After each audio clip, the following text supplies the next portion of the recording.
Michael, thank you for being on the Onward podcast today. I know you're laughing because we had a few technical glitches, but we're ready to go.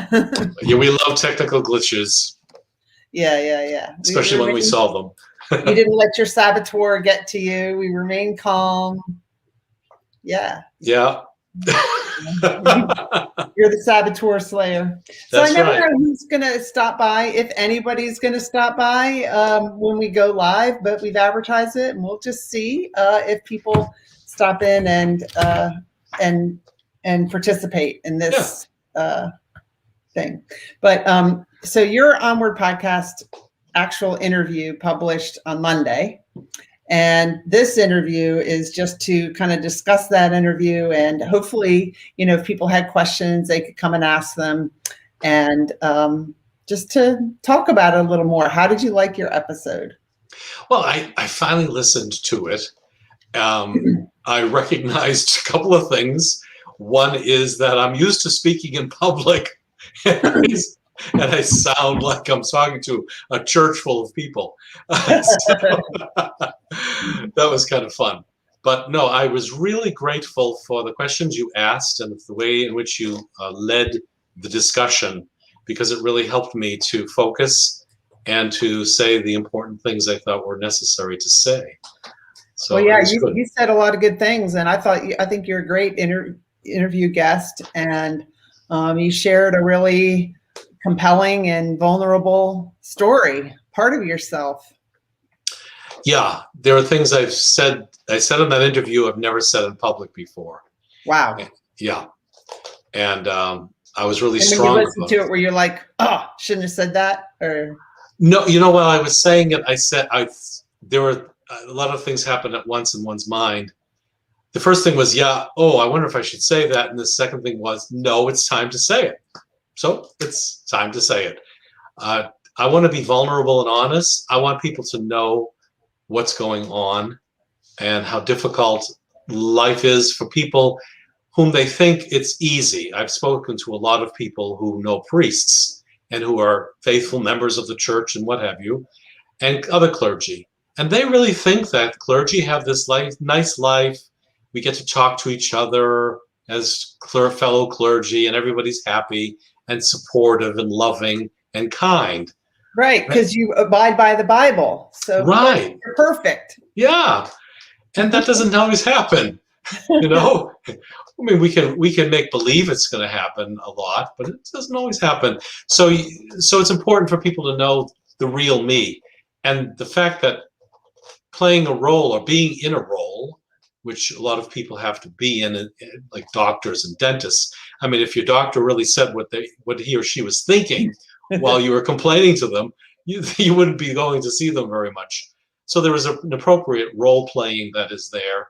But then there is in the spiritual life, there has to be more. There has to be the revelation, the unveiling of the deeper life of a person, in order for that life to have an effect on other people in a positive way. And if you can't unveil your deeper life, and it's like marriage for that matter, if you can't unveil your deeper life with the persons you really love, then what's the point? You're really just playing a role. And we have plenty of people who can do that very well, but we don't have enough people who unveil their vulnerabilities. Yeah, especially men. You're setting a good example. Thank you. Yeah, I hope so. I care for men in a way that I guess I see in them the little boy that I see in myself. And that little boy is so often playing a role. Now, I've met a lot of little kids growing up as an adult who fit into the stereotypes very well. Not that they're living a role, but they are being given a certain set of parameters that they're expected to express and live in and live through. And that's fine. Eventually they make a choice for themselves. Mm-hmm. But sometimes they don't get a chance to make that choice because of other issues. And I tend to believe it's based in emotional child neglect. When we neglect kids, we don't validate their real feelings. or give them a chance even to express them, then it becomes difficult. And they end up saying, okay, I guess the choices I have are limited, and I will stay within those color between the lines kind of thing. And I'll stay there because that seems to be the safe, socially acceptable way of being. So how do you feel after like telling your story and being vulnerable? Do you feel like, does it give you strength? Or, I mean, I don't want to put words in your mouth, but what does it do for you? It does give me strength. It gives me confidence that I'm on the right track, because when words come out of my mouth through my heart easily, I know I am speaking from my spirit. I know I'm speaking from my soul, and I know that I'm being authentic. When I have to search for words and try to parse things so it's very carefully expressed so that nobody gets offended, that's not good. And also when I express myself as if I'm trying to teach something to somebody, like I've got to really tell these people that this and that, that's bad too. That's me being preachy. And boy, I can be preachy. I mean, I'll tell you, I can be preachy. You've got a lot of experience at it. Oh, yeah. You know, I can be preachy. If you guys are watching, let us know that you're here and ask Michael some questions. What was your favorite part about being a priest? I know you liked it. You were there for a long time. So what was your favorite? I think the favorite part was the liturgy. I loved liturgy. I loved the ceremony. And I loved putting together with my musician people, my musicians, my choir, the organist, the other people who were assisting. I love putting everything together and presenting a beautiful liturgical experience for the people. I would often sing the entire Mass on special holidays, the use of incense and vestments and things. They didn't make me look or feel better about myself, but I was doing it for them. I remember a remark that I had a beautiful new vestment that I had made, and I said, I really love this. I said to someone in the back room before we started Mass, and she said, well, Jesus didn't really care one way or the other. And that wasn't the point. I know Jesus didn't care one way or the other, but it was for you. I'm doing this for you. I can't see myself. I'm doing it for you so that you have an experience visually. So yeah, I really love doing that. And I used to get into a groove where I would just be there with the angels. It was really great. Yeah. Thanks for stopping by, Aubrey. Nice to hear you. Nice to hear from you. Yeah, I used to work with Aubrey when I was in the Navy. Nice. Hi, yeah. Aubrey. Did you ever, were you ever at a loss for words when you were trying to write your sermon? Oh yeah, a lot. Oh yeah. Writer's block. it was concept block as well as writer's block. It was really interesting. For the first 20 years, I wrote out all my homilies in a way that as if I was speaking them, because I wanted to make sure I stayed with a certain parameter and didn't get off track, and also time-wise. Then after that, I said, I'm going to just throw that away. After 20 years in, I started speaking off the cuff, so that I would, yeah. And so if I came up with something to talk about, just even before Mass sometimes, because I was trying to zero in intuitively in what was going on in people's lives and how did it relate to the readings for Mass that day. Yeah. And that's what I would preach on, according to the Mass that I had, the group of people in front of me. I would often have 2 or 3 times I'd be preaching, and each of the sermons was a bit different. So a LinkedIn user, it doesn't say who your name is because you got to register your name with StreamYard, but it says, Michael is the man, one of my favorite people to speak with. And then somebody else said, thank you for hosting. So thank you guys for being here. And if you have any questions for Michael, submit them, type them in, and we'll make sure he asks them or answers them. So the name of your book is Life Interrupted. Oh, thank you. Probably hold it up too, but I've got There it it is. here. Taking Perfect. charge after everything has changed. And, this could apply to a lot of people, not just somebody leaving the church. But tell us a little bit about your book. Well, I wrote it to be a self-help book so that people could read it and become their own best rescuer and look at the gifts that they've been given. So that each chapter is really talking about specific gifts that all of us have as humans. And they are offered as an opportunity to reflect on not just their gifts, but on how those gifts were activated in me. So the book is semi-autobiographical. It also tells a lot about my background and why I became a priest. It talks about me being a gay man as well, and the struggles of being in the closet for all those years, and trying very hard to understand the relationship between my sexuality, my spirituality, my faith, and my background as a biology major. I was going to be a dentist originally. Mm-hmm. So all these things kind of come together in the book, and it's an opportunity to reflect on some of the spiritual truths that really undergird who we are as humans. Yeah, I like what you wrote. I've got mine all like underlined. I didn't have a highlighter, but it's underlined in pen. You say our world is accelerating constantly, and we need to find ways not just to catch up, but to intentionally create lives that we enjoy living, that enable us to thrive through inevitable change. And I think a lot of us, we get caught up in just the day-to-day, and we just go through the same motions sometimes, and we haven't really been intentional. And I think sometimes we think, well, I'd love to do that, but I don't think I could, and certain things hold us back. When if we maybe spend a little more time, we could figure out how to do it, because we're only here once. Absolutely. I read something once that vulnerability, I think it was Brene Brown, vulnerability leads to courage.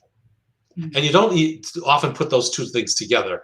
Yeah. We think of vulnerability as kind of cowering in the corner, hoping that nobody notices us. Mm-hmm. That's not vulnerability, but vulnerability is really getting out of the corner and showing yourself and being present.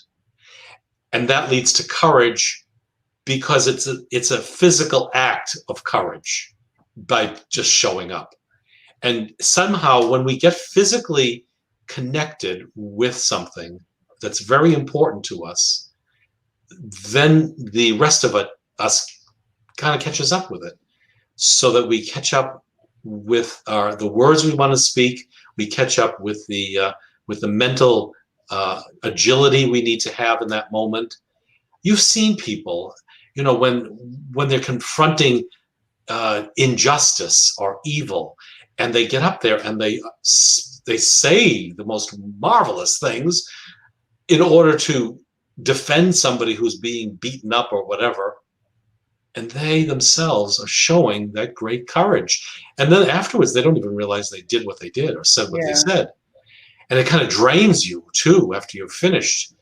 And it feels like you've just been beaten up. But that's the adrenaline rush. Yeah. And that's important to remember too. Adrenaline and cortisol have an effect on us like a hangover. So that when we feel kind of sick after doing something important, that's a good sign. Yeah, that's a good point. I think that, like for me, I was just, getting my kids ready for school, dropping them off at daycare before school. Then I was a single parent, then going to work and coming home and fixing dinner, and then, getting them to bed and homework. And at the end of the day, I didn't even have any time to think. There was just like no time to even try to create an intentional life, I feel like. But I finally woke up and did it. So I'm glad I did. Well, that you mentioned that time to think. I think this plagues a lot of people. And what it is that they're depleted. It's not to contradict you, but they have time, but it's not the time to think. It's the time to restore themselves. Right. Yeah, that's true too. And so oftentimes that we want to have time to think. And sometimes at 11 o'clock at night, I'll be in front of my computer and I'll get this idea and I'll start writing.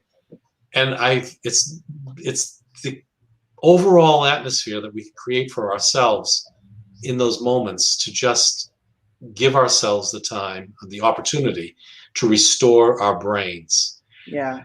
With deep breathing, for example, and with letting go. Even now, deep breathing is a great thing. We hardly ever take deep breaths. It's just shallow breaths. So just like take 3 deep breaths and it just changes you. Yeah. So you call yourself the Saboteur Slayer. Yes. You want to talk about that? Yeah, that's my latest little nomenclature.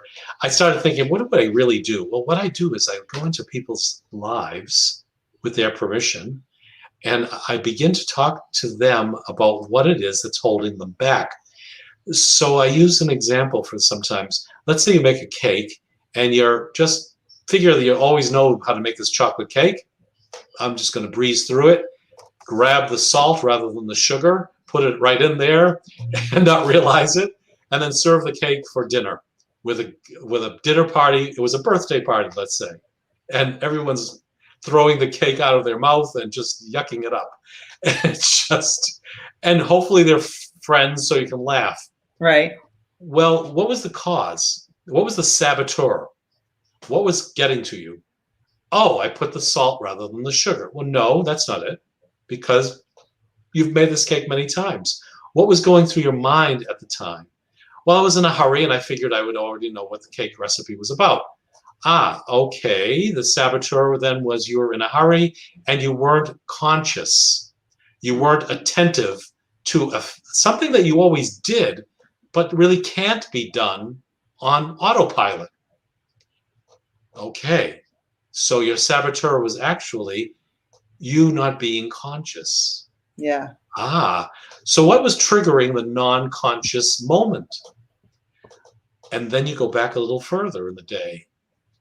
Well, I was actually thinking about a fight my boss had with one of the employees. And I was really concerned about how she was reacting, my fellow employee, and how she was feeling. And I was really getting really sad about the whole thing.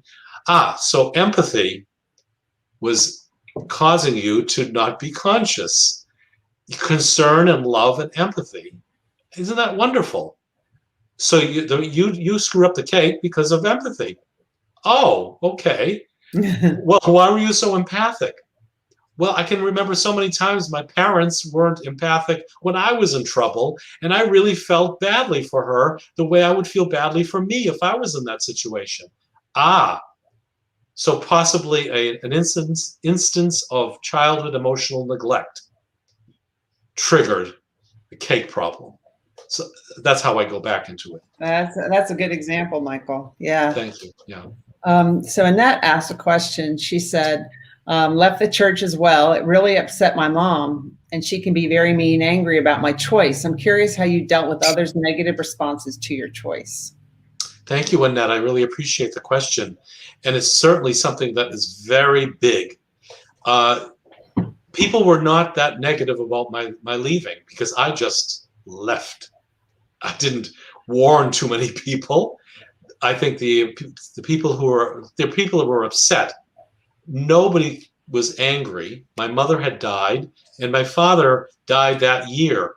And just before he died, he said to me, Michael, if you ever have to leave the priesthood, it's okay. He somehow might have known that there were things going on in my life.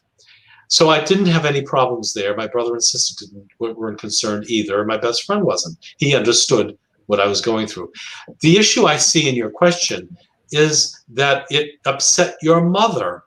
I don't know how old you are or your mother, but if you're over the age of 18, this is going to sound mean, but she has no business telling you how to live your spiritual life. And she may be upset because she thinks maybe you're going to hell or something. I don't know. But you said also she can be very mean and angry. I wonder if she's been mean and angry toward you about other things in your life. and that, in fact, this is just another trigger, another excuse for her to express her own disappointment about herself. Because I find that mean and angry people are usually upset about their own experiences. So you can't do anything to change your mother. Live your life and know that if you are following your conscience, negative responses might come along. But I really wonder if you can maybe repair your relationship with your mother over time if she sees that you're doing fine, and in fact that you don't bring up the issue again. That's sometimes a good thing. That's a good point. I wonder too if her mother's also could be feeling like she wished she had left the church, but she didn't have the guts to do it or the nerve to do it, and then she sees her daughter do it, and the upsetness is a lot about the mom as well, too, right? It's something yes. wrong with her. Oh yes, definitely. I think it goes back to a lot of things. Yeah, and that says thank you, very insightful response. Yeah, you're welcome, Annette. And please feel free to email me or call me anytime if you want to discuss this further, please. Mm-hmm. And Aubrey was talking about your non-conscious moment, like when you're driving on the freeway. Yeah, wake up, Aubrey. We all do that, though. We get somewhere and we're like, how did I get there? And we can do that with so many other things in our lives. So being present, just like concentrating when you're doing the dishes or when you're baking the cake, just enjoy putting the ingredients in. Try not to let your mind wander back or forth or whatever. It's not easy, but we can control it. We can command our mind to come back and be in the present moment. Yes. Yeah.